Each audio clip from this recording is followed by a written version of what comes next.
Have you ever been alone at night, feeling like the world is silent, and then heard something you couldn't explain? A whisper so soft, so faint, that it sends chills down your spine? This story is about one such whisper and what happened after. If you think your home is the safest place in the world, this tale might change your mind. Lila was a quiet person.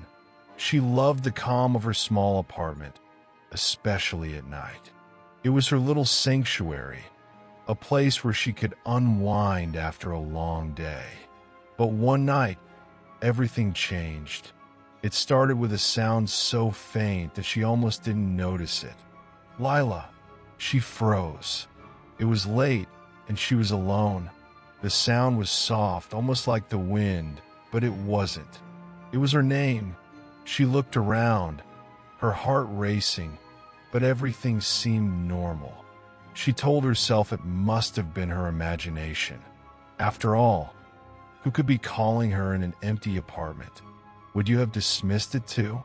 Or would you have looked closer, trying to shake off the uneasy feeling? Lila went to bed. She turned off the lights and tucked herself under the covers, determined to forget about it. But just as she was about to drift off, she heard it again. Lila. This time it was clearer. She sat up in bed, her heart pounding in her chest. "Who's there?" she called out, her voice trembling. But there was no answer. The only response was the steady hum of her fridge in the kitchen. The whisper didn't come again that night, but Lila couldn't sleep. Every creak of the floorboards, every distant sound from outside made her jump. By morning, she was exhausted, convincing herself it had been a dream. For a few days, everything was quiet. Lila started to feel silly for being so scared. She even laughed about it, telling her best friend over coffee, "I think my imagination is running wild." But her friend, Sarah, wasn't laughing. "Lila," she said, "you need to be careful. If you hear it again, call me." Lila brushed it off, but she couldn't deny that the apartment felt different. The silence wasn't comforting anymore. It felt heavy, like the air was pressing down on her. Then it happened again. Lila. It was late, and she was sitting on her couch, watching TV. The whisper was louder this time, and it wasn't just her name. Lila, come closer. Her breath caught. The sound was coming from the corner of the room, near the wall. She stood up slowly, her legs shaking, and turned toward the sound. The corner was dark, shadowed even with the light from the TV. "Who's there?" she whispered, her voice barely audible. There was no reply, just silence. But Lila couldn't shake the feeling that someone, or something, was there, watching her. Would you have stayed? Or would you have run? Lila did what many of us would do.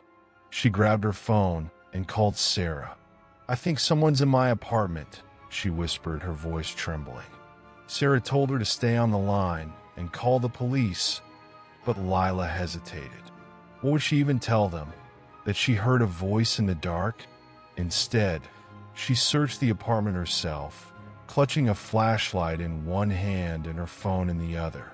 She checked every room, every closet, every corner. Nothing. No sign of anyone.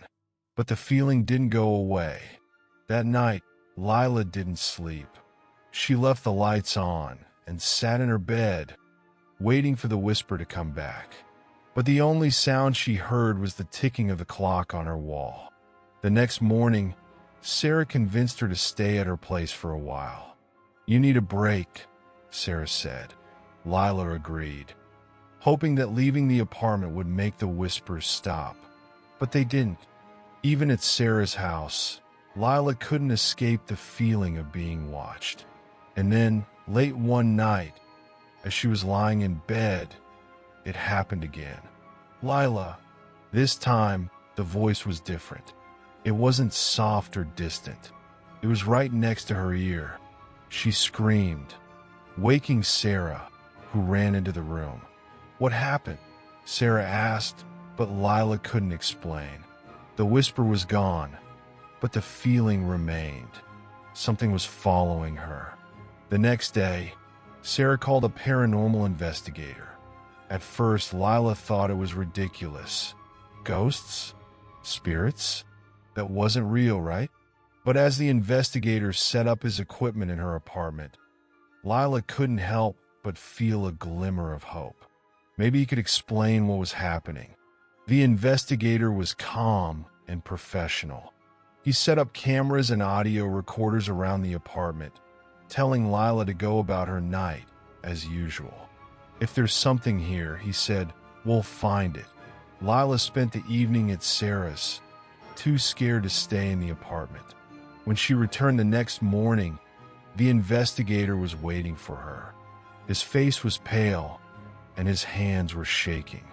"There's something here," he said, "and it's not friendly." He played back the recordings for Lila. At first, there was nothing, just the normal creaks and hums of an old apartment. But then, the whispers started, clear, deliberate, and chilling. "Lila, come to me." Her blood ran cold. The investigator continued, explaining that whatever was in the apartment wasn't just a spirit. "It's something darker," he said, "and it's attached to you. What would you have done? Would you have stayed to fight? Or would you have run?" Lila decided to leave. She packed her things and moved out that same day, determined to leave the whispers behind. But even in her new apartment, the whispers followed her. "Lila," they came at night, always in the dark, always when she was alone. She tried everything: blessings, rituals, even moving across the country. But no matter where she went, the whispers found her. To this day, Lila hears them. She doesn't know what they want, and she's too scared to find out. But one thing is certain: the whispers are real, and they're never going away. What would you do if you were in Lila's shoes? Would you face the whispers, or would you keep running? If this story gave you chills, don't forget to subscribe to our channel for more tales like this.